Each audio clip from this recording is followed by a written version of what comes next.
This is something they will not tell you about the wheel strategy. Welcome, welcome, welcome, ladies and gentlemen, back to the channel. And as you guys see by the title, we're going over what they're not going to tell you when you're doing the wheel strategy. Now, this is not a negative video. I'm doing the wheel as you can see right here. I love doing it. It's my favorite way of making money, short term and long term. But let's jump right into it.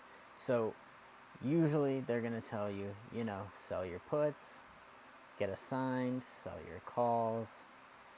If you get out of those, go back to selling puts, or you could see, as I'm doing here, selling both.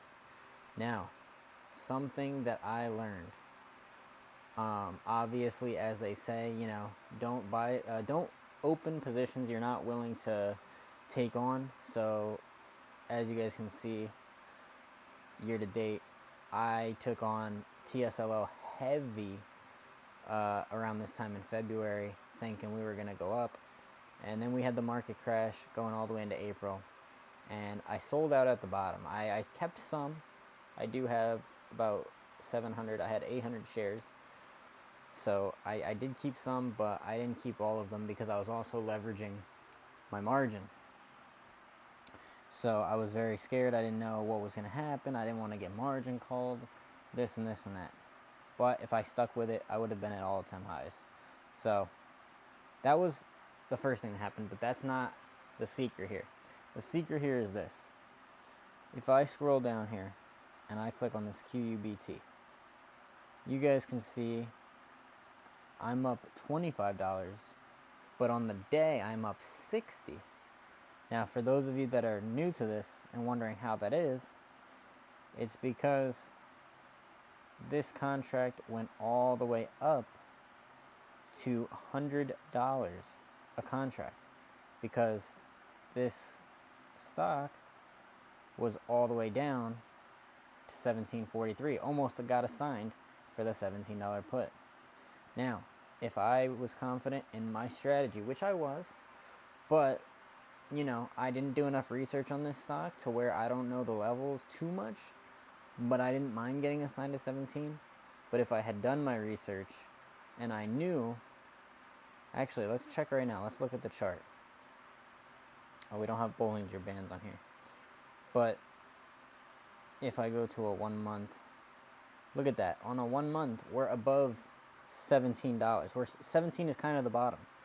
So if I had just, knew that and had confidence in just that alone, I could have bought or opened, because, you're not buying, you're selling the puts, but I could have opened a position right here at 100, made $60, and this thing's only worth 40. I would have made back all that money plus what I was going to originally make, which is 65 bucks. If I opened one more, I could have made 65, more than 65 bucks, because we're up 60 today. I could have made about 85 bucks here if I had just opened when it was close to hitting the price. And I think same thing with this one. No, okay, not with this one, but TSLA was close to 11, still is. But this is the point, guys. When these contracts get near your strike, if you know that they're not going to probably hit your strike and that it's unlikely, I'd say open another. And this is why I would also recommend, not financial advice, but I would also recommend, when you open these positions in general, calls or puts, only go 50 to 75% in. This is what I do with my calls. I'm going to tell you, it works on the reverse as well. But I've been following my own advice when it comes to the calls. As you guys can see here, I'm selling 5 calls, but I can sell 7. So I'm selling majority, like 70% of my shares, but I'm still keeping 2, because if these get real, if this price goes from 11 all the way up here to 13, this 13 will now be worth what this 11.5 is worth. So there's no point in me selling this at 65 if it's going to jump up and be worth 116.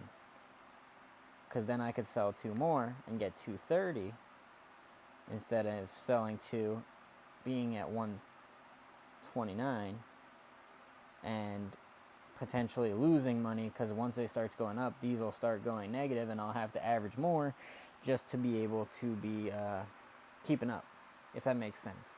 So I do it with my calls, and I'm just starting to do it with my puts, because after this, I'm like, dude, look, I could have made $60 back in a day. Instead, I'm sitting here hoping just to make 65 by expiration. It's silly. It's silly. And as long as you know that the market, it's not in danger of crashing, and the stock is not having crazy bad news, it's worth it. You know what I mean? It's worth just doubling down. See, I sold one of the QUBT. I could have sold another, had two. That's a decent size. It's nothing too crazy. And I'm not really using much cash. This is basically against my cash right now, but then I'm going to roll into margin, and with margin I try not to get assigned, so then I don't pay those fees. But even if I did, man, it's like, look, I could get assigned here at 17, and then boom, I sell a call for 19, and I can make 220. You know what I mean? Or I can sell at the money and get 260. It's like there's great opportunity here, and you can't really play scared when it comes to selling options. I mean, you can, but you'll make a lot less premium. If you want to maximize your premiums and you want to maximize your potential, that's what I would recommend. But this is not financial advice, as always. And just thought I'd give you guys some of that knowledge, as it's something that would have been very useful for me to hear. And I think anyone that covers their wheel strategy in general, they don't usually cover this stuff. They tell you, hey, going on the sell. Some people will tell you to dollar cost average. I've heard that once.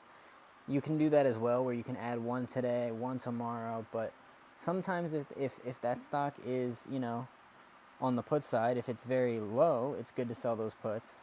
And then on the call side, if it's high, it's good to sell those calls that day. So most people will go all in, but I would say just at the very least, just do 75%, you know what I mean? And save that 25% of whether it's, puts or calls for a better opportunity. Because even like this, man, these, I sold it for 65. That was great, you know what I mean? Where was 65? Like here? I probably got in around here. And then I could have got here. Once it hit 100, I should have easily picked that up. And then you guys see what happened. So these things always have like a little bit of movement in between. There's always opportunities to pick up more. So even if you do just dollar cost average, that works as well. But this one's got a weird chart. But you guys see the point, man. Anyways, as always, thank you guys for watching. Like, comment, subscribe, all that good stuff. And I will see you guys in the next one. Peace.